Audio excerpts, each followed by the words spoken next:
வணக்கம் ஃப்ரெண்ட்ஸ். இன்றைக்கி பார்த்தீங்கன்னா ரெட்மி 9 பவர். இதுக்கு சைடில் ஃபோன் ரீஸ்டார்ட் ஆகிட்டே இருந்துச்சு. இதுக்கு தான் சுவிட்சு மாற்ற போகிறேன். இதுதான் சுவிட்சு, பவர் பட்டன் சுவிட்சு. புது சுவிட்சு ஒன்று போடுவோம். கஸ்டமர்கிட்ட கேட்கல, ஃபோன் ரொம்ப ஹீட் ஆச்சு அப்படின்னு சொன்னாங்க. ஃபோனு ரீஸ்டார்ட் தான் ஆச்சு அப்படின்னாங்க. ஆட்டோமேட்டிக்காக ஆஃப் ஆகிட்டு ஆனாது. இதுக்கான பவர் சுவிட்சு தான் இது. பைய பேஸ்ட் அப்ளை பண்ணிக்கிறேன். இதுதான் இந்த ஸ்டெப்புக்கு மேலே இது ஒரிஜினல் ஸ்டெப்பு அப்படிங்கிறதுனால ஸ்டெப்புக்கு மேலே பட்டன் மட்டும் மாற்றுறேன். மேலே பட்டன் எடுத்துக்கிறோம். இது புது பட்டன் கம்மு வச்சோன்னா பைய கிளியர் கொடுத்துக்கிறோம். ரெட்மி 9 பவர் இந்த மாடலு. இதே போல் நிறைய ட்ரிக்ஸ்லாம் சொல்லித்தரேன். T12 சால்ட்ரிங் யூஸ் பண்ணுறேன். இந்த சால்ட்ரிங் பற்றியும் உங்களுக்கு தனியாக வீடியோ எனக்கு கேட்டிங்கன்னா தனியாக வீடியோ பண்ணுறேன். லைட்டாக மெல்ட் ஆகுறதுக்காக இதில் ஓவராக ஹீட்டும் பண்ணக்கூடாது, பட்டும் படாமலே லைட்டாக மைல்டாக வச்சிங்கன்னா ஜம்முன்னு அழகாக உட்காந்துக்கிறோம்.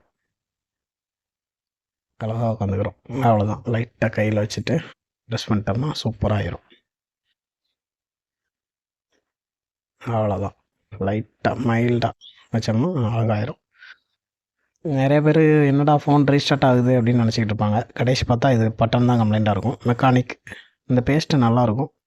இந்த பேஸ்ட்டை பற்றி வீடியோ இதிலே காப்பி ப்ராடக்ட் நிறையா வருது. இந்த பேஸ்ட்டை பற்றி வீடியோ வேணுனாலும் உங்களுக்கு கீழே டிஸ்கிரிப்ஷனில் கொடுக்குறேன், பார்த்துக்கோங்க.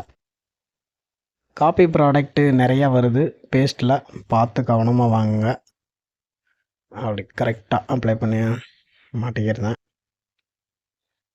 மாடல் பார்த்திங்கன்னா ரெட்மி 9 பவர். இது கொஞ்சம் கிராஸாக போர்டு லைட்டாக உள்ள கிராஸாக மாட்டினா தான் உள்ளே போகும். சில மாடல் அப்படி இருக்கும்.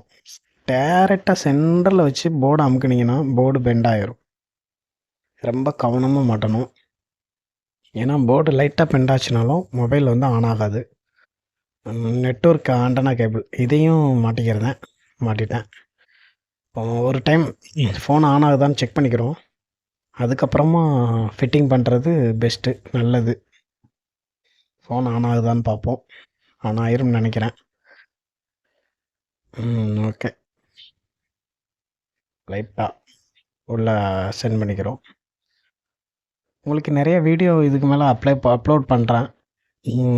போதிய டைம் இல்லை. ஏகப்பட்ட வீடியோ பெண்டிங்கில் வச்சுருக்கேன். ஓகே, ஆன் ஆயிடுச்சு. ஃபோன் ரீஸ்டார்ட் ஆகுதா ஆகலைன்னு நினைக்கிறேன். Okay, ton. அவ்வளோதான், ஃபிட் பண்ணிட வேண்டியதான். இதில் ஒரு சின்ன மிஸ்டேக் பண்ணி ஃபிட் பண்ணுவேன். அதுக்கு காரணத்தை பின்னாடி சொல்கிறேன். இதே மாதிரி எல்லா மாடலுக்கும் இப்படி மாட்டக்கூடாது. ஏன்னா இதில் ஃபிங்கர் பிரிண்ட் வரும். அந்த டோர் இருக்குல்ல, அந்த டோரில் ஃபிங்கர் பிரிண்ட் வரும். அந்த டோரை ஃபஸ்ட்டு மாட்டிட்டு இல்லைனா ஃபிங்கர் பிரிண்ட்டை மாட்டிட்டு அதுக்கப்புறம் தான் இதை மாட்டணும். நான் ஏன் இப்படி மாட்டுறேன்? ஓகே, சூப்பராகிடுச்சு. நான் ஏன் இப்படி மாட்டுறேன் அப்படின்னா, அந்த ஃபிங்கர் பிரிண்ட் போயிடுச்சு, ரொம்ப ஹீட் ஆகுது. அதனால் அதில் கனெக்ட் பண்ணக்கூடாது அப்படிங்கிறதுக்காக நான் இப்படி மாட்டிக்கிட்டு இருக்கேன்.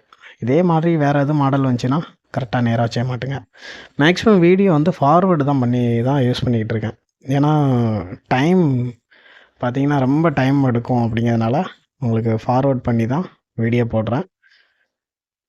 ஒவ்வொரு வீடியோவும் பாருங்கள். உங்களுக்கு ஏதாச்சும் ஒரு விதத்தில் மொபைல் பற்றின ஒரு இன்ஃபர்மேஷன் உங்களுக்கு தெரிஞ்ச மாதிரி இருக்கும். ஓகே, ஃபிட் பண்ணியாச்சு. Okay, super.